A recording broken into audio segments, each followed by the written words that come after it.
Hi, my name is Sam Johnson and I am a voice teacher. Today I will be reacting to and analyzing Jason Sudeikis and Hannah Waddingham singing Shallow, also Will Forte.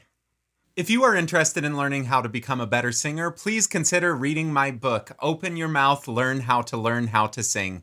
Link in the description. Tell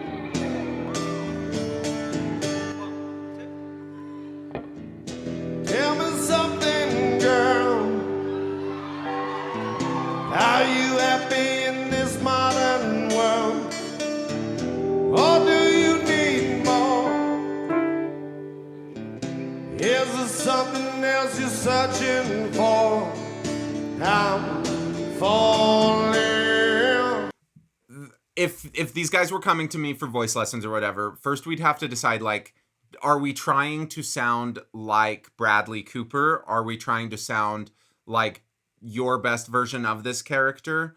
But I mean, when you're working with comedians, there's this attitude of like, what we're doing doesn't really matter because he's not being Jason Sudeikis singing this earnestly. He's being Jason Sudeikis singing this as Bradley Cooper.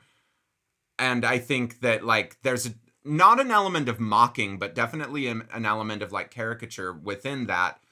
Even though he's doing that, though, I think vocally, I like how he's approaching this stuff. It's just when he added in that kind of growl, it didn't really come from a place that, to me, was emotionally connected to, like, the song. But that's why you have to remember, like, not every performance that we're doing needs to be this really earnest, authentic, moving character. And sometimes, like, your character is being Jason Sudeikis pretending to be Bradley Cooper, and that's like a better choice. So just remember, like, there is no right all the time. However, vocally, I do really like a lot of his approaches. I think that he's not really pressing too much. He's got some really good airflow, and he's got decent vowel choices. So, well done. Times I find myself longing for change, and in the bad times I fear myself. Yeah, I mean, if we were doing a voice lesson or whatever, even within what he's doing, I think we just want to repeat these lines a few more times and, like, see if we can tune this a little bit more precisely, because there are just some moments that it sounds to me not, like, right on the pitch that we're looking for, but it's not, like, far off. I don't think it would take very much time to tune that in, and I think as it is, it's still, like, acceptable for a public performance.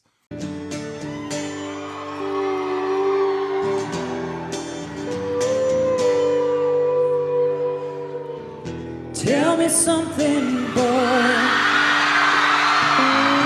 Aren't you tired trying to fill that void? Hannah's awesome. She is such a good singer. She is so good. Or do you need more? Ain't it hard keeping it so hardcore? I'm falling. If we're comparing Hannah's voice to Jason's directly, Hannah has a lot more airflow and much rounder vowels and a lower larynx, I believe, compared to what Hannah does. So while I said that, or to what Jason does, while I said that Jason is not, like, super pressed, he is definitely a heavier singer than Hannah, which, you know, I'm interested to see when Hannah gets to the big belty stuff, if she keeps that same level. My assumption is that she's going to, you know, get a little closer to how Jason did it, add a little bit more vocal fold resistance, more pressure, get a little bit more intense, just because it's, like, musically a really interesting thing to do. And that's just a formula that you can follow when you're working on your own songs. It's like, if you're singing a pop song, do the first verse kind of breathy and quiet. Include a lot more breath sound. If you get to a belty thing, then you won't need to be as loud, because musically you don't need to, like, if you're starting too loud already, then for the chorus to sound right, you'd still need to escalate it a little bit. And if you have to get, like, so loud that you're yelling to do that, then maybe just make the first part quieter so you don't need to get as loud and you can still sound intense on the the chorus. In all the good times I find myself longing for change. Her use of vibrato is really interesting too. Like earlier this week, I had a lesson with a longtime student and we were talking about how do we sing with vibrato without sounding too musical theater. And I think that it's a combination of a few things, but we listened to a few different singers as examples, and it seemed like most of them will wait until the very last syllable to add any vibrato, which is like a pretty common thing in anything non-classical. But they will also accompany vibrato with dirtying up the sound in another way, like either adding some breath sound or adding some distortion. But I think that Hannah is a really good study on how to do that while sounding like trained, but still stylistically appropriate. And in the bad times I feel myself. I'm up the deep watches I'm diving. I'll never meet the ground. Crash to the surface where they can us. We're far from the shallow now. She's awesome. Yeah, Jason, this isn't like a serious performance, right? And so it's just, if someone was coming to me to try to make these things technically better so you can repeat it more and make it more of, I mean, even if you're doing comedy stuff, I think there's a lot of value in that. It doesn't need to be a really serious performance, but I do think that if more of my serious students took a note from this and just tried to sing their stuff a little bit more jokingly or, you know, with just different intentions, that things would work better. Okay, so we get to the first part where it's a little beltier with Hannah. She's still using her aspirate and kind of neutral onsets on some of them. I hear them all as like very aspirate. So what that means is she's starting these phrases with her vocal folds apart and then bringing them together to make sound. But when you do that, it encourages a little bit more airflow through your vocal folds as you're making sound, which makes it sound less pressed. So that's what she did with the I'm off the deep end, I'm off the... It could really encourage a lot of breath sound. And honestly, as that went on, her voice sounded less together.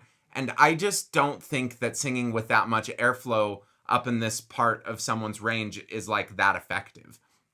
I don't think it's that efficient. And so there were some moments that it sounded like she was like, it was just not working as well to me.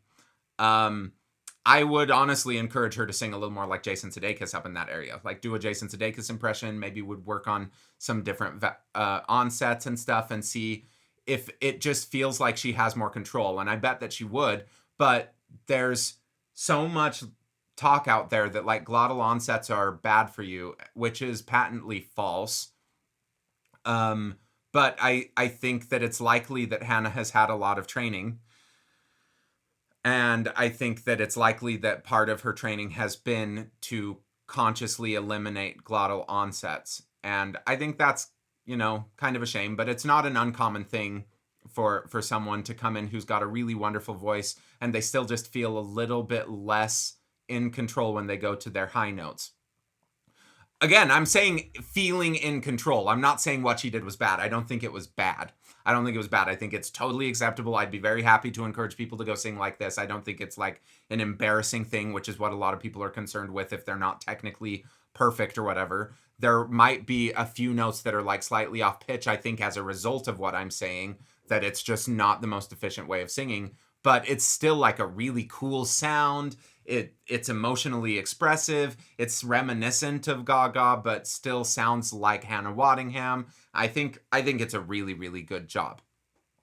Why are glottals more efficient? We can do a little test with a bubble lip. So if you start a bubble lip with your lips apart, it would be kind of like this. If you're starting a bubble lip with your lips together, it would be more like this. It's just a much more efficient way of getting your bubble to go. And the same thing happens at your vocal folds level. If you start with a coup de glotte, which is starting with your vocal folds together, It's just more efficient than starting with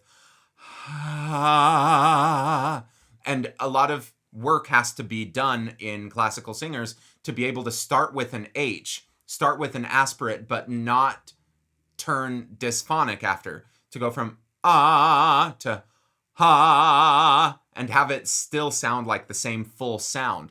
I think that what's happened with her though is she's not snapping into that like more buzzy sound. It's I'm off the deep end.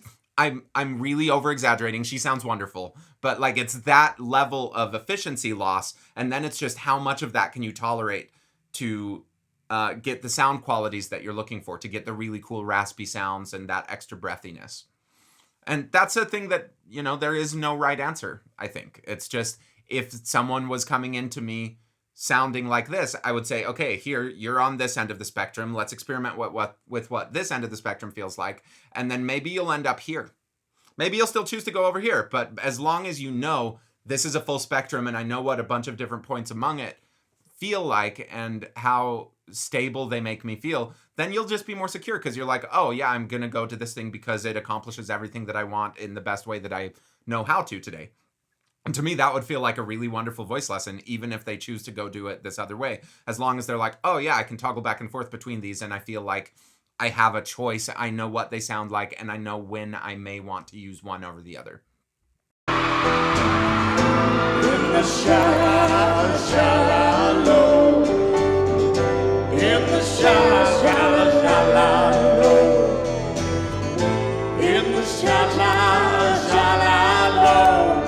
we're far from the shallow now. Interesting, right there, she actually started using that more vocal foldy together position, that more connected sound. There was less of that breath pressure or breath flow sound.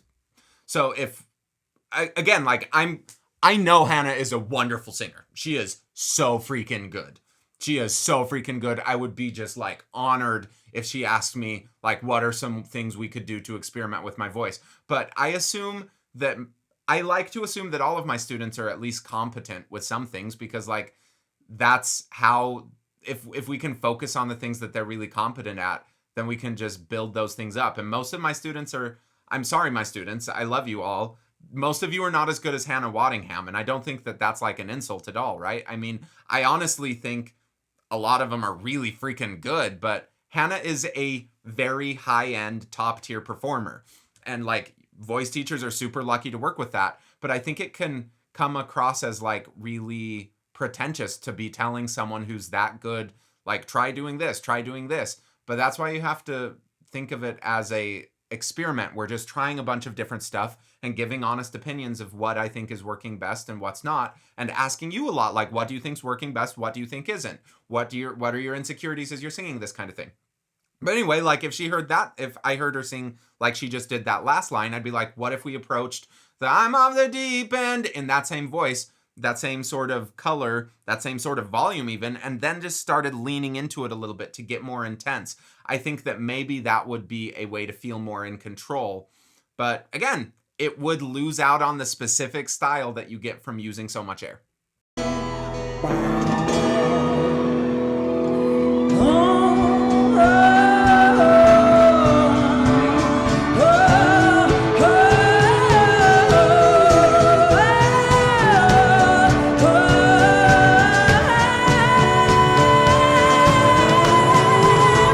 That time she still started with all of the aspirate onsets, but it was less breath sound when she got onto actually singing notes. I'm more happy with that. I still, it's just not really my preference. I hear that, and I'm brought up with a lot of associations of people talking about vocal technique, and I'm like, yeah, it's just not like the essential thing. It's a really cool sound though, what she's doing. That extra little rasp you get from that extra breath. Anyway, starting with that, not the end of the world. Nothing she's doing is near the end of the world. But that when she went to the I'm of the deep, I think because of the amount of airflow, it sounded, and also just, I'm assuming she has a classical background, because there are too many things that she's doing that sound like, oh yeah, that's like really classical vowels. And that could be even just singing along with a choir once a week or something. That could be her classical background. But when she went to that top note, it sounded a little bit classical, kind of flipped to me versus the really intense sound. Not a bad thing, but it does pop out to my ear just a little bit. I do like how she kind of blends it into more of the poppy sound as that line continues, though.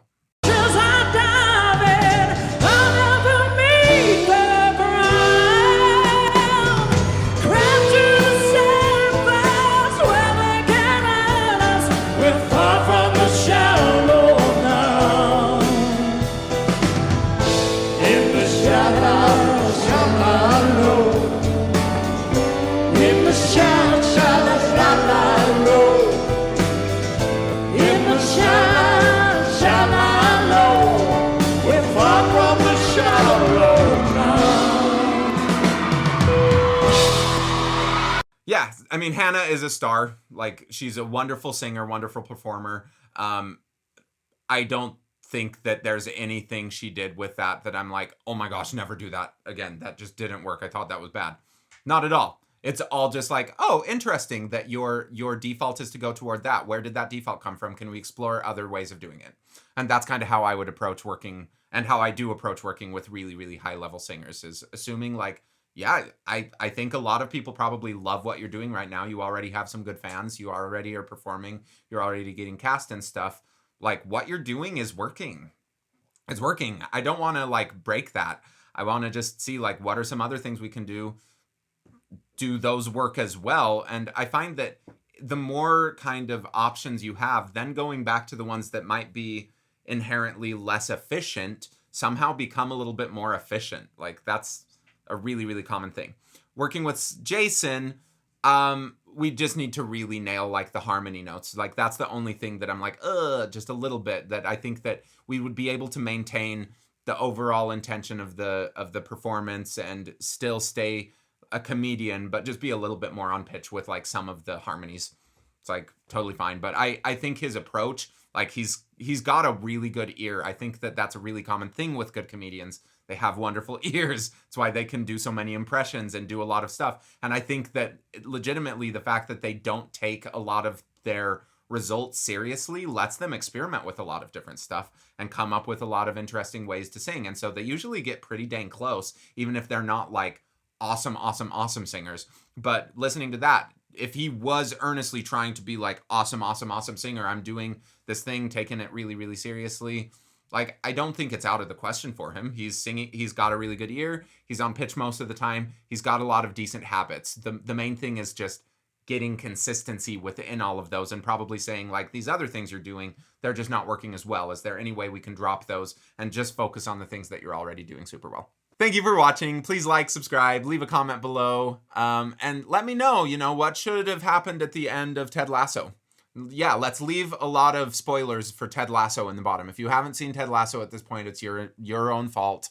So spoil it for everyone. Like, what do you think happened, and what do you wish would have happened in the comments below? So if you're learning more about Ted Lasso, go check out the comments below.